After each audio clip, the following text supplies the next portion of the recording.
Welcome everyone, my name is Mark and this is my channel Big Stick Aviation. In this lesson from FS Academy, we will be doing a night VFR flight from Ontario, Toronto to Oshawa over Lake Ontario. If you are ready, let's get started.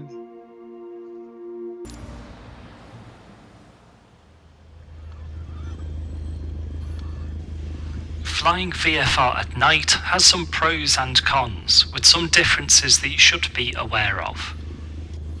Conditions at night are generally better than in the day, with smooth air, lighter winds and improved visibility.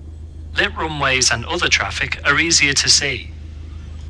On the other hand, your visual references are restricted, with less ground features visible for navigation and often the absence of a clear horizon.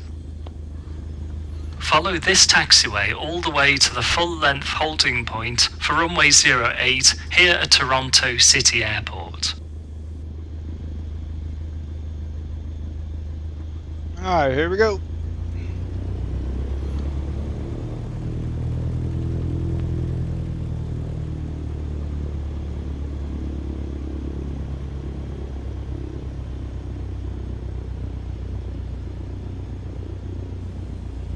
As the light levels are so low, your night vision is important and needs protecting. White light quickly cancels your night vision and it can take up to 30 minutes to fully restore it. Red coloured light has a much lower effect, so any torches or cabin lighting is best if it's in a reddish colour, such as the Cessna 152 dome light here. We'll depart 08 and make a right turn, and you'll quickly see how the lack of the horizon forces you to rely more heavily on your instruments.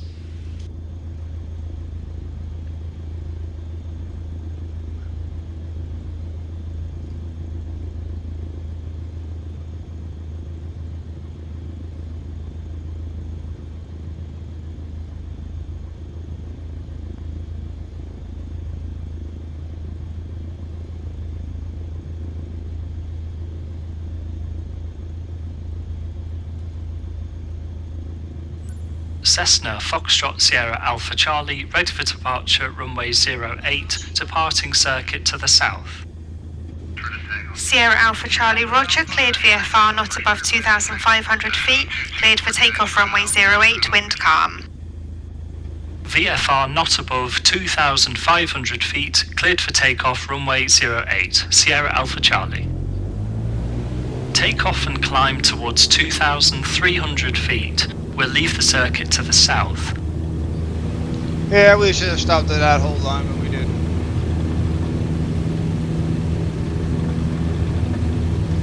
Alright, some back pressure on there, roll out. And we're off. Climb to 2,300 feet.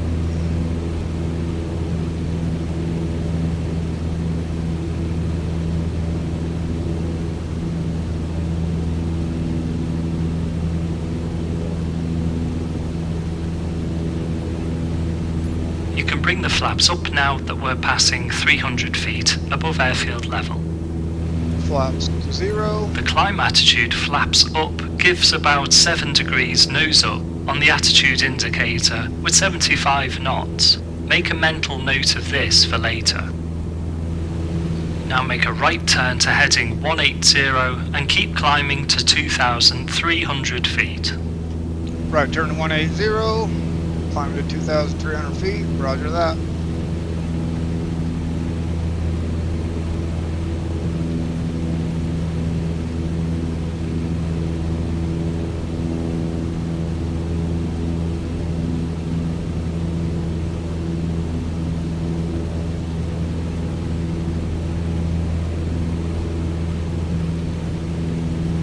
Roll out on 180.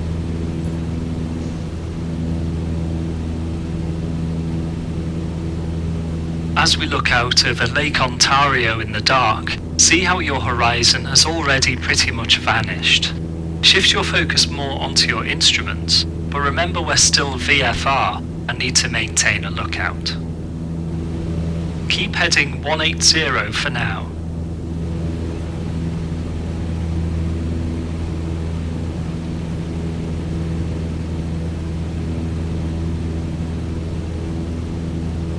I'm in a little slight bank, get back to 180.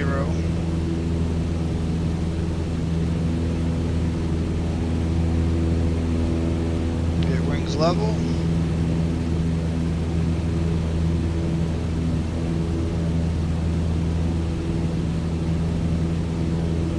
Still climbing out about 70 knots.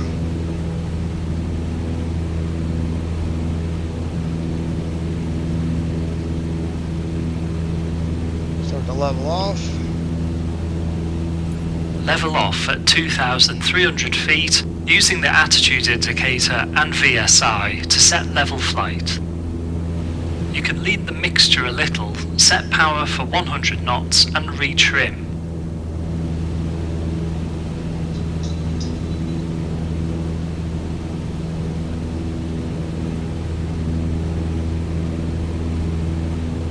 Sierra Alpha Charlie requests to leave the zone to the east en route Oshawa along the shoreline. Sierra Alpha Charlie Roger, leave the zone not above 2,500 feet VFR, call at boundary. Not above 2,500 feet VFR, Wilco, Sierra Alpha Charlie. We don't want to get too far out over the lake, so make a left turn to heading 020 back to the shoreline. 020.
This heading keeps us tracking the north shore of Lake Ontario, parallel the runway, and brings back a partial horizon with the streetlights off in the distance.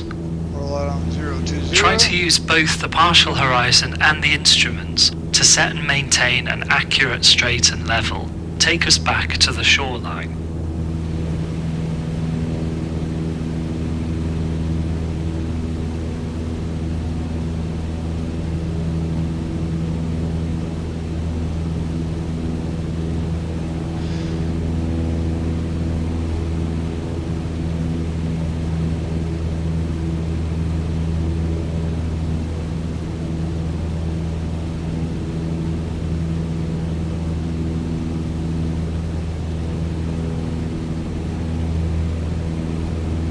Keep heading 020 to the shoreline.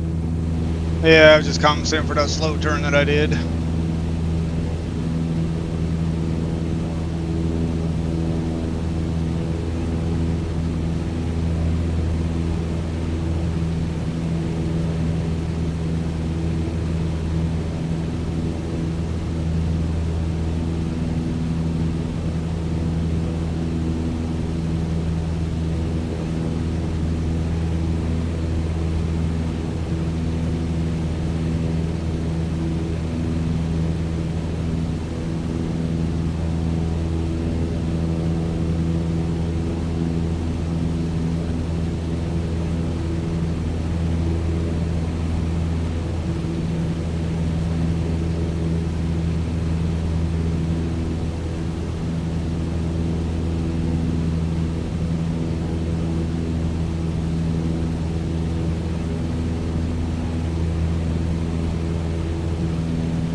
We're back at the shoreline, so make a right turn heading 060 to follow the shore eastbound.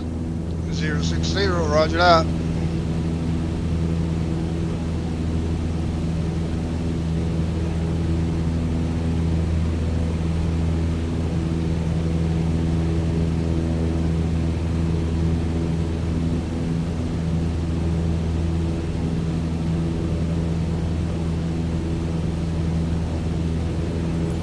Sierra Alpha Charlie, zone boundary outbound, request frequency change to Oshawa 120.1. Sierra Alpha Charlie, frequency change approved.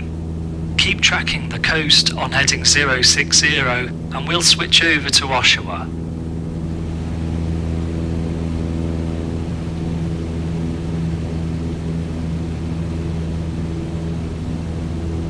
Yeah, when you're calling ATC like that, just repeat back what they tell you. That's what they want to hear. Traffic is easier to see at night thanks to the position lights, strobes and landing light. The green position light is on the right wing and the red on the left. This makes deciphering the orientation easy as the colour indicates which side of the aircraft you're seeing. If you see both red and green, you're approaching head-on. If you do encounter another aircraft head-on, you both make a turn to your right to increase separation. Keep on following the shore heading 060. Roger that, 060, following the shore. I think that light we see in front of us is Oshawa. That's where we're going to be landing at. That's going to be runway 05, which we're landing on runway 30.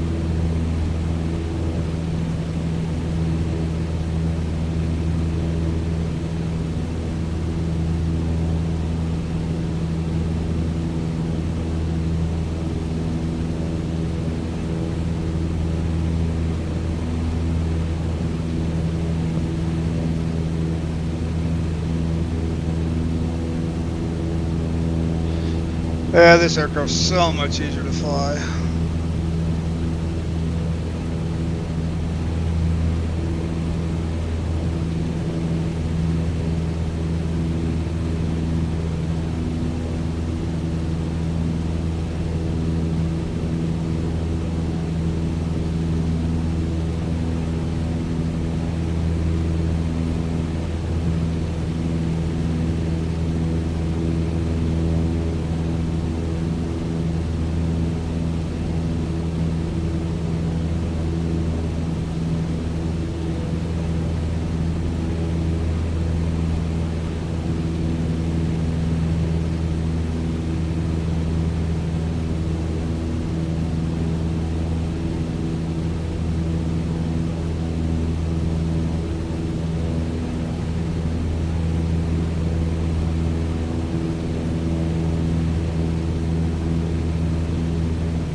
If you look at 9 o'clock off the left wing, you can see up the centre line of the runway at Buttonville.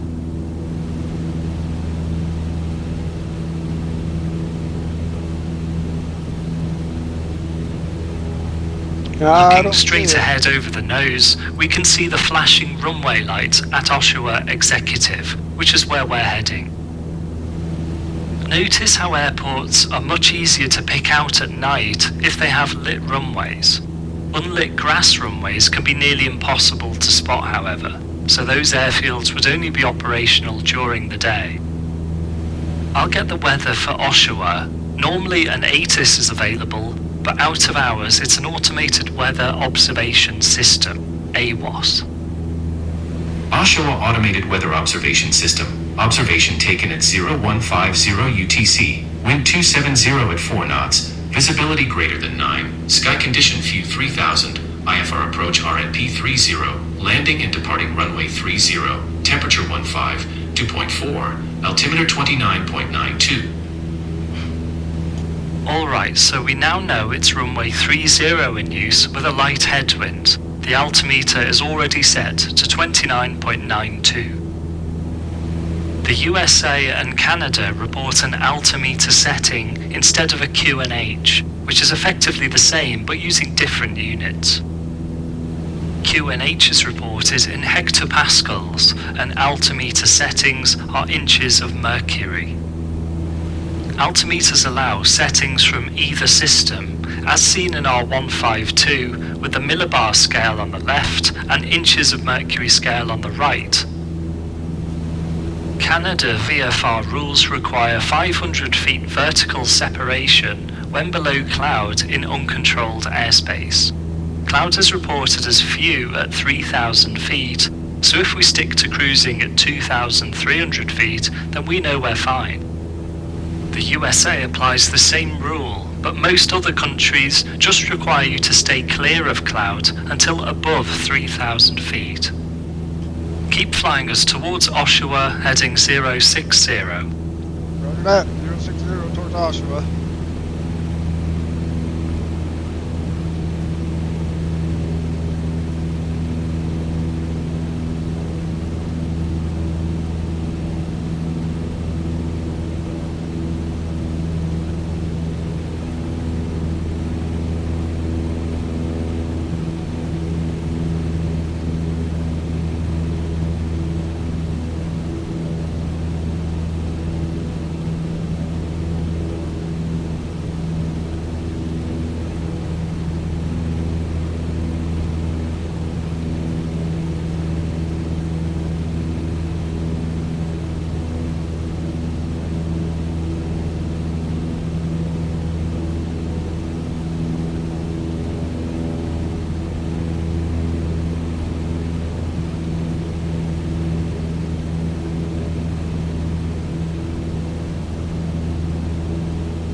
Getting ready to leave Class C airspace, and we'll be going into Class Delta airspace.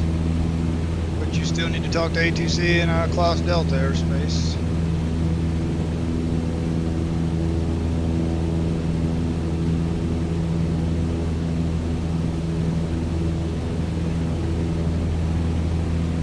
Class C's already turned us over, so once we get close, we'll be making that call.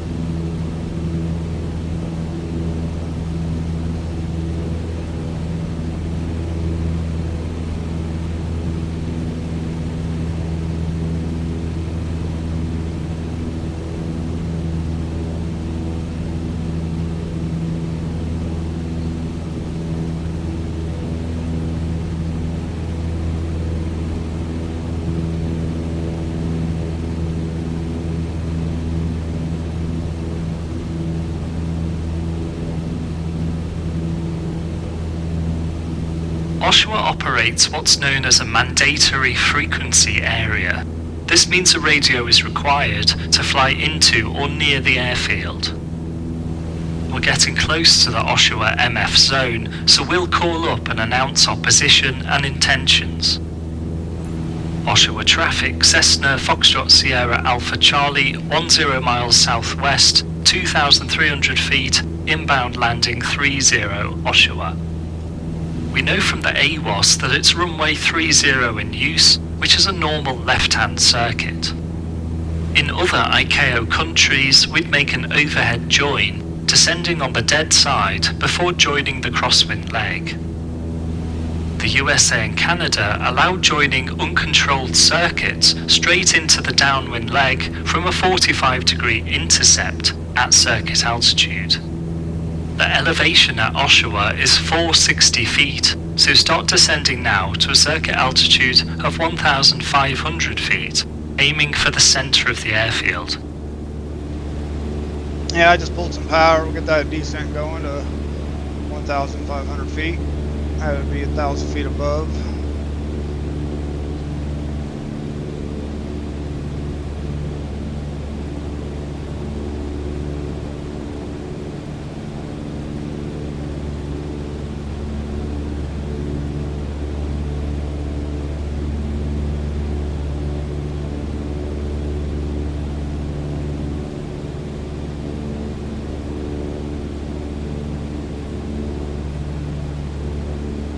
The city looks really nice.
Maintain 1,500 feet as the circuit altitude until turning base. Note that the runway lights we see up ahead is runway 05, but that's not the one currently in use. Oshawa traffic, Cessna Foxtrot Sierra Alpha Charlie joining mid-downwind 30 Oshawa.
Okay, we're reaching the downwind leg. Turn right heading 120.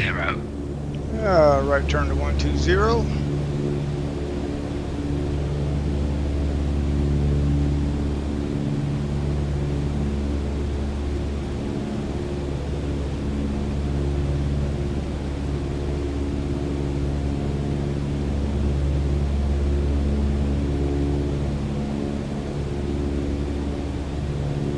Roll out on 120.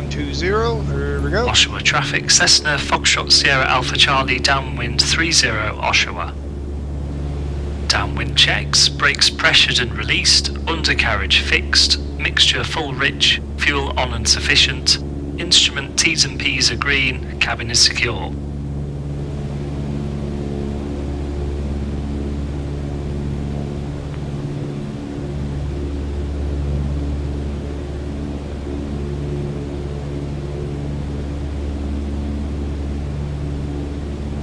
Looks like a good place for turning base. Start turning left, power back and commence your descent. Take flaps 10 when within the wide airspeed band.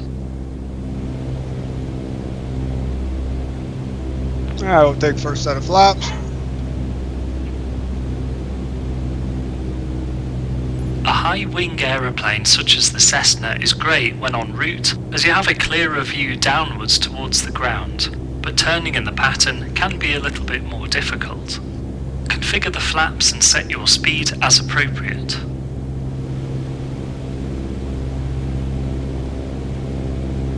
I'll do second set of flaps.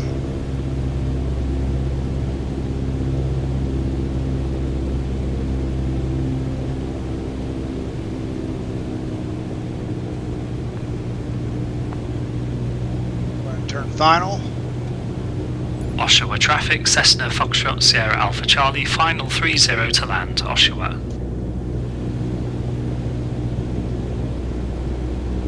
I think we overshot the runway a touch.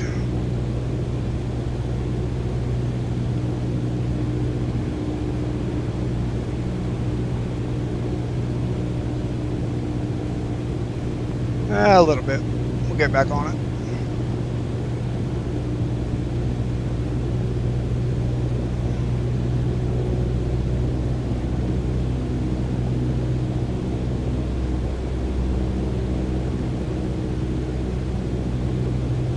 Keep that turn going until we can get lined up with the runway center line.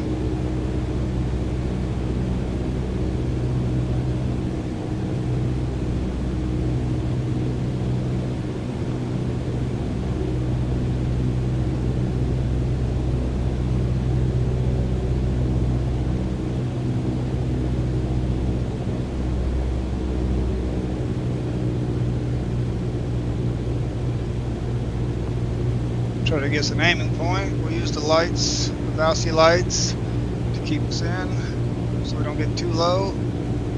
Too white and too red are what we want. Until we get close, and they're not going to make any difference.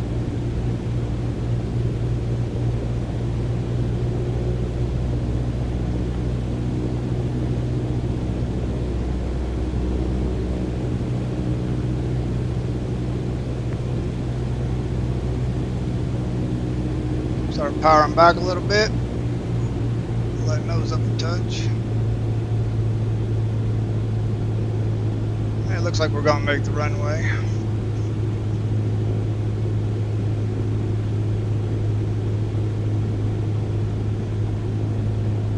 Power back all the way since we're over the threshold.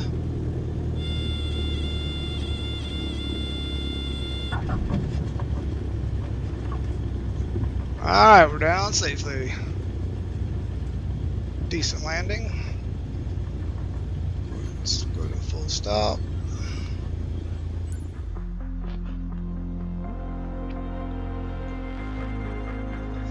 Alright, if you like this video, hit like and subscribe. Thanks for watching. We will see you in the next lesson.